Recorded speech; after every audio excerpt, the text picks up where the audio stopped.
देख रहे हैं छत्तीसगढ़ का भविष्य। नमस्कार, आप देख रहे हैं छत्तीसगढ़ की भविष्य और मैं आपके साथ शैलेंद्र साहू। पूर्व प्रधानमंत्री इंदिरा गांधी के कार्यकाल में कैबिनेट मंत्री रहे अरविंद नेताम की हमर राज पार्टी के द्वारा होटल सही श्रद्धा में पत्रकार वार्ता आयोजित की गई। पत्रकार वार्ता के दौरान नेताम ने कहा, कड़ी संघर्ष के बावजूद कुछ नहीं मिलने पर प्रदेश के भर के प्रमुखों के साथ मिलकर बनाई हमर राज पार्टी। आज दोपहर 12 बजे होटल साई श्रद्धा में पूर्व केंद्रीय मंत्री अरुण नेताम की पार्टी हमर राज पार्टी के द्वारा पत्रकार वार्ता आयोजित की गई।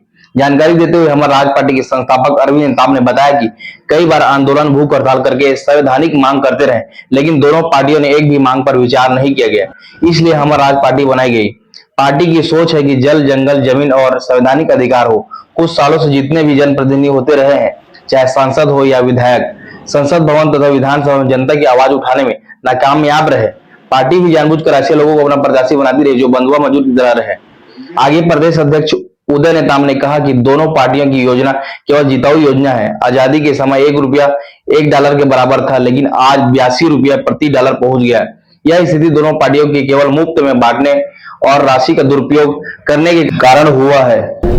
देखिए, हम लोकसभा चुनाव में हमर राज पार्टी की तरफ से अपनी बात कहने के लिए आपके बीच में आए हैं।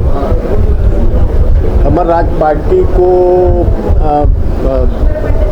अभी केवल 7 महीना हुआ है इस प्रदेश की राजनीति में, पर हम कोशिश ये कर रहे हैं कि ये जो पार्टी बनाए हैं कुछ कारणों की वजह से, उसमें मुख्य बात यह है कि बहुत से संवैधानिक व्यवस्था का इस राज्य में पालन नहीं हो रहा है।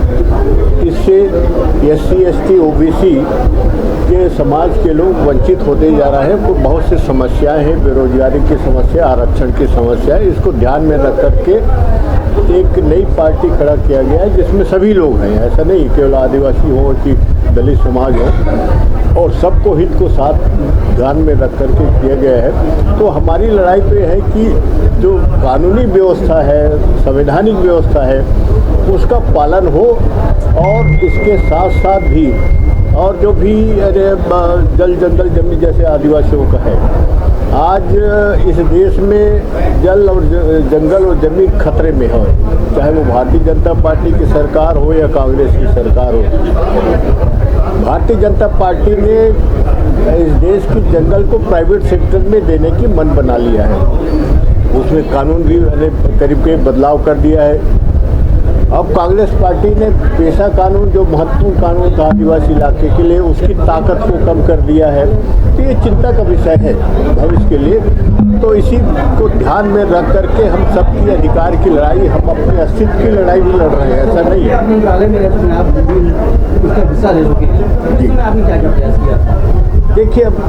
देखिए, ये जो समस्या पैदा हो रही है इस देश में या प्रदेश में 1991 के बाद, उसके पहले उतनी समस्या नहीं थी। उसका कारण बता रहा हूँ। उदारीकरण के बाद से कोई अब पब्लिक सेक्टर अब इस देश में नहीं होगा, जो भी होगा प्राइवेट सेक्टर होगा। और प्राइवेट सेक्टर में भी कितना लूट खसोट होगी, ये थोड़ा सा चिंता का विषय है, क्योंकि हम लोगों ने अनुभव किया है पार्लियामेंट में कि उदारीकरण के बाद शेड्यूल कास्ट और शेड्यूल ट्राइब्स के एरिया में बहुत सी चीज़ें खत्म हो जाएगी। जैसे नौकरी चाकरी खत्म हो जाएगी, जल, जंगल, जमीन के अधिकार खत्म हो जाएंगे, रिसोर्सेज पे दोहन होगा। इसका कारपोरेट और सरकार मिल करके वो कितना लूटते हैं कि नहीं लूटते, ये देखिए शुरू हो गया है। उदारीकरण की बात कर रहे हैं तो आप लोग आरक्षण की मांग करें तो उदारता ही है, और उसी श्रेणी में आता है जी। जो आरक्षण है वो उदारता की श्रेणी में आता है। मांग तो वही है कि आरक्षण हमारा दिया जाए करके। नहीं, भाई जो संविधान में जो दिया है, हम वही तो कह रहे हैं। संविधान के दायरे में जो है, बाबा साहब अम्बेडकर ने जो तय कर दिया है उसका पालन हो। अब जैसे हमारे जनरल सेक्रेटरी ने कहा कि अब बस्तर और सरगुजा में चौथी और तीसरी और चौथी श्रेणी में अलग से रिजर्वेशन सभी समाज के लिए था, वो खत्म हो गया। तो अब तो बाहर से आ रहा है ना, तो चपरासी का भी बाहर दूसरे प्रदेश से आ रहा है। ये चिंता का विषय है।